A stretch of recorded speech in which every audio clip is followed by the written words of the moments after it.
আজকে গরিবের থাইল্যান্ডে ঘুরতে চলে আসলাম। কোনো কিছুতেই যেন কমতি নেই। নদীর তলদেশ ঘোরা থেকে শুরু করে সবকিছু আনন্দই যেন এখানে আছে। বাংলার থাইল্যান্ডে এসে তো আমি হেলিকপ্টারে উড়ে বেড়াইছি। এত সুন্দর একটা জায়গা, কেউ কি বলবে এটা একটা পার্ক? মনে যেন হচ্ছে কোন একটা ছোট্ট সুন্দর দেশ। হ্যাঁ, এটাই বাংলাদেশ। মন খারাপ থাকলে অল্প খরচেই আপনি এই পার্কে আসতে পারবেন। ভাই, এখানে এসে আমি ছোটদের মতো এত দৌড়াদৌড়ি করছি, মাঝখানের দিকে এসে আমার বরের সাথে তো ক্যাচার লেগে গেছে। আসসালামু আলাইকুম, কি অবস্থা সবার, কেমন আছেন? আজকে আমরা এসেছি ঢাকার নরসিংদীতে ড্রিম হলিডে পার্কে। জীবনে প্রথমবার এত বড় একটা পার্কে এসেছি। টিকিটের মূল্য মাত্র 350 টাকা ছিল। অল্প টাকা থেকে ভাবলাম যে ভেতরে কি বা থাকবে। ভাই, বিশ্বাস করেন, ভেতরে ঢুকেই আমার এত ভালো লেগেছে। নরসিংদীতে আমার এত এত ভালোবাসার মানুষ আছে, আমি তো ভেবেই অবাক হচ্ছিলাম। ঘোরার আনন্দ ভুলে গেছি তোমাদেরকে পেয়ে। থ্যাংক ইউ সো মাচ এত এত ভালোবাসা দেওয়ার জন্য। তো ফার্স্টে আমরা এই দোলনার রাইডে উঠি। প্রত্যেকটা রাইডের জন্য আবার আলাদা করে টিকিট কাটতে হবে। এত বড় পার্ক যে ঘুরে যেন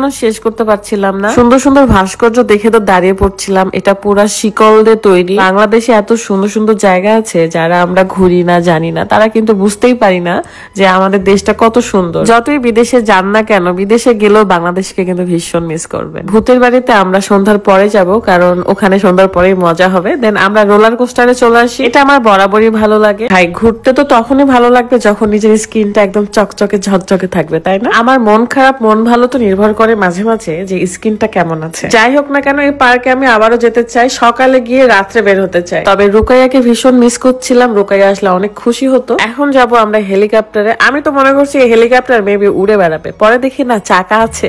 দেন এদিক সেদিক যাচ্ছিল, ভালোই লাগছে। জীবনে আসলে একটু আনন্দ করা দরকার। টাকা পয়সা খুব একটা লাগে না। দেখেন, মাত্র 350 টাকায় এই পার্কে আসলাম। দেন প্রতিটা রাইডে আপনার যেটা যেটা পছন্দ সেখানে সেখানে আপনি টিকিট কেটে উঠে যেতে পারেন। জীবনে আনন্দের জন্য যে খুব বেশি টাকা লাগে তাও নয়, তবে যতটুকু প্রয়োজন সেটাও জমিয়ে রেখে লাভ নেই। সবার প্রথমে বুদ্ধি খাটিয়ে টাকা ইনকাম করতে হবে, কারণ টাকা এমন একটা জিনিস যে ইনকাম করাও কঠিন, আবার খরচ করা ভীষণ সহজ। নদীর তলদেশে ঘোরা এটা আমার দ্বিতীয়বার, কারণ প্রথমবার আমি কর্ণফুলী নদীর নিচ দিক দিয়ে গিয়েছিলাম। তখন তো গাড়িতে গিয়েছিলাম আর ভীষণ ভালো লেগেছে। ড্রিম হলিডে পার্কে এসে আপনি অনেক অনেক ফিল পাবেন। মেট্রো রেল রয়েছে। আমাদের সাথে তো দেখতে পাচ্ছেন ফাহিম ভাইয়া, মুস্কান, এরা ছিল। বাট ফাহিম ভাইয়াদের কিন্তু দ্বিতীয়বারের মতো আসা। তারা যেহেতু ঢাকার বাসিন্দা, তারা কিন্তু এদিক সেদিক যেয়ে ঘুরতে পারে। আমরা তো প্রথমবার আসছি। এখন যাব মেট্রো রেলে। মানে এত সুন্দর বাইরে থেকে দেখতে লাগছে। এখানে আসতে না আসতে আপনাদের ভাইয়ার সাথে আমার ক্যাচার লেগে গেছিল। দেন মন খারাপ করেছিলাম, তাকাচ্ছিলামই না তার দিকে, তাই এখানকার ভিডিওটাও করতে পারিনি। মন খারাপ থাকলে কি ভিডিও করতে ভালো লাগে বলেন তো? এই যে 5 মিনিট আগে যে আমাদের ঝামেলা লাগছিল, ভুলে গেছি। দেন দেখেছি আমার সাথে কথা বলছে নির্লজ্জের মতো। আমি নিজেও ভুলে গেছি ভাই। দেন দুইজনে মিলে আবার আনন্দ করতে শুরু করছি।